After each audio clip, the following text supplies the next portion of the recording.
Hi, my name's John Kraljic. I live in Camarillo, California. I live with my wife Kelly and son Joey. We have another child on the way. I'm currently serving active duty in the Navy at Point Mugu as a Chief Aviation Machinist Mate, and I brew root beer.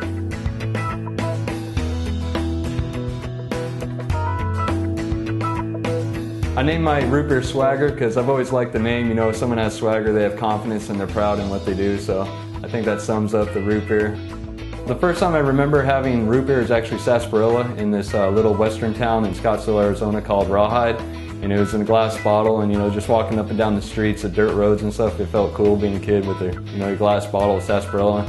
I like how it's really sweet, and how every root beer, every one you have is different. You never have two that are alike, so I like the uniqueness of it. It's very earthy. It's made from roots. I like cigars, and some people are like, how can you tell the difference between one cigar from another? Or I guess it could be the same as wine, you know, but when you taste it, I like to it's not something you want to gulp. It's not something that I think, oh, I'm going to quench my thirst with root beer. It's just something I get in a small quantity and enjoy and actually try to figure out what's in it.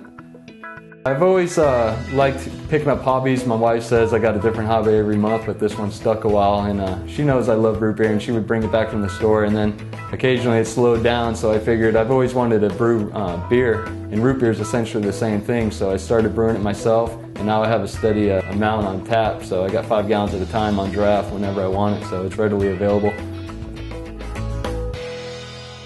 Brewing root beer is pretty much 3 steps. It's setting up, brewing, and then bottling.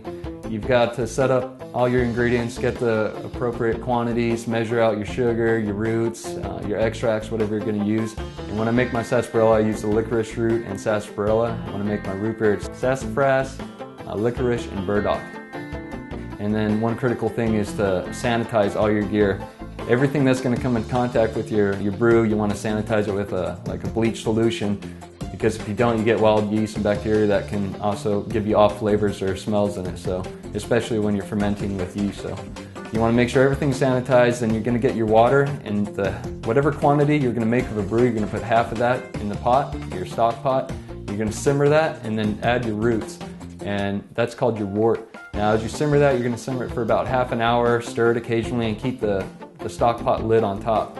Once that's simmered for 30 minutes, you're going to set it aside for another 30 minutes, let it get down to room temperature, and then after the 30 minutes is done, you're going to add your sugar, your extracts, mix that in and drain through a strainer. You're going to strain out all the roots and make sure that all the sediment or anything left over is drained and filtered through into a bottling bucket.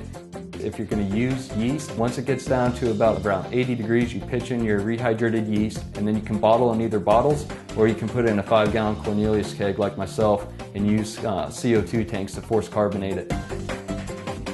If you use yeast, you're going to want to ferment it for about 3 days to get the appropriate carbonation. Once the bottles are firm, I suggest using plastic bottles so you don't have the risk of a cracked bottle. You can judge about 3 days. Once they're firm, you put it in the refrigerator. That'll stop the fermentation process, and then in a couple days you can enjoy your brew. The first time I ever tried to brew anything, I was going to try a ginger ale. I got some ginger root from the grocery store and stuff, and that came out horrible. I don't know, I messed up a lot of things with that. Then I tried an extract, but it wasn't my own recipe, so I wanted to make something that was my own, so I went for the real root. I went to the local grocery stores, health food stores, and no one had sarsaparilla or sassafras or licorice root, the stuff I was looking for. So I looked online, and one of the websites I came across, Monterey Bay Spice Company, had every one I was looking for, and their prices were really decent. So they're local, the shipping was quick, and I've used them ever since.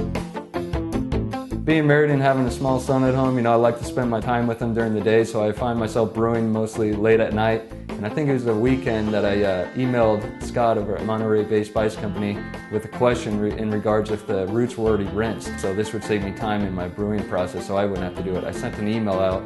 It was off hours, late in the evening during the weekend. And I think within an hour later, I was pleasantly surprised that I had a reply. So it was after normal, you know, typical business hours, and I had a reply, which really impressed me with their customer service. I started the blog, the Swagger Root Beer blog, because I found that there wasn't a lot out there to help people that were looking to start brewing their own root beer, so I started my own blog to try to help others. As long as I'm making root beer, I'll keep posting on there and helping other people. Yeah, when I'm enjoying my root beer in the back, you know, It's kind of forced relaxation. My wife's always telling me whenever I'm home, I'm running around doing other stuff, you know, fixing the cars, fixing this or that. So when I got my root beer and, you know, a cigar out on the back porch, it just, you know, forced relaxation. I can't do anything else. I just like to sit back there and enjoy the day. My son, he's 19 months old now, and about a few months ago, I was drinking some of my homemade sarsaparilla, and he came up and dipped his finger, and he loves it. So he kept coming back, and he's like, makes that noise, keeps coming back for more. So, and maybe when my son grows up a little older, I won't have to brew it myself anymore. Maybe he'll take it on, you know, he'll take on the hobby then, and then I can sit back and just enjoy it. But I'll teach him how to brew root beer just like I'm teaching him how to change, you know, wheels on cars and working on engines. So he's my little boy. I enjoy making root beer just because it's my own, you know, it's something I can be proud that I made. It's unique, it smells great, it's traditional, it's, you know, I think it's Americana, and then like you go to local soda shops down here and you see all the root beers and stuff. It's a big deal, and a lot of people are making it, so I just wanted a piece of that and make my own.